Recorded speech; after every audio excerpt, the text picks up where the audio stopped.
माझ्या बाबांनी मला एकच सांगितलं, पप्पांनी, की हे बघ, हा तुझा फर्स्ट आणि लास्ट चान्स आहे. तुला त्याच्यात काय करायचंय ना, तू पूर्ण म्हणजे त्याच्यातच हे कर, की तुला हा लास्ट चान्स आहे तुझा, हे समजून प्रिपरेशन कर. म्हणजे मी म्हणेन माझ्या मागे जो सपोर्ट आहे आणि जो मला मेंटल स्टॅबिलिटी आपण म्हणता येईल, ती माझ्या फॅमिलीने दिली आणि त्याच्यामुळे मी पहिल्या प्रयत्नात हे करू शकले सर. म्हणजे वयाच्या 22 साली म्हणजे प्रिपरेशन चालू केलं.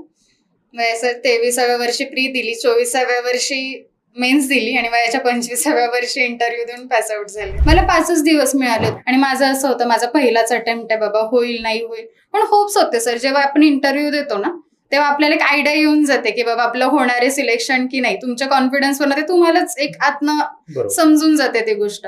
माझ्या वडिलांनी सांगितले ना, हा लास्ट चान्स आहे, मग हा लास्टच, याच्यानंतर मला एक्झाम द्यायला मी आयुष्यात कधी क्वालिफायच होणार नाही. मी म्हटलं म्हणजे हे एक डोक्यात होतं, त्याच्यामुळे म्हणता येईल की मी पहिल्या प्रयत्नात करू शकले सर. की तुम्ही अभ्यास करण्यापेक्षा ना, तुम्ही 70-80% अभ्यास करा, पण ते 20% कुठेतरी म्हणतो ना, तुमचं टाइम मॅनेजमेंट आणि स्ट्रॅटेजी, हे फार इम्पॉर्टंट आहे मेन्ससाठी. तर तुमच्या मुलाला तुम्ही म्हणू नका ह्या क्षेत्रात जा म्हणून. मी हे पण सांगेल की तुम्ही स्वतः त्याचं क्षेत्र डिसाईड करू नका. म्हणजे त्याला डॉक्टर व्हायचंय ना, डॉक्टर होऊ दे. म्हणजे तुमची इच्छा आहे म्हणून त्याला डॉक्टर कधीच बनवू नका. रिझल्टच्या आधीच्या प्रतीक्षा, नंतरच्या प्रतीक्षा, काय बदल?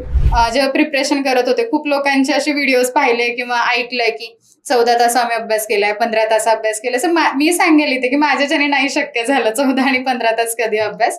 पण मी सांगेल की स्ट्रॅटेजी तुम्ही 5 तास 6 तास करा, पण त्यात प्रॉपर स्ट्रॅटेजीने करा.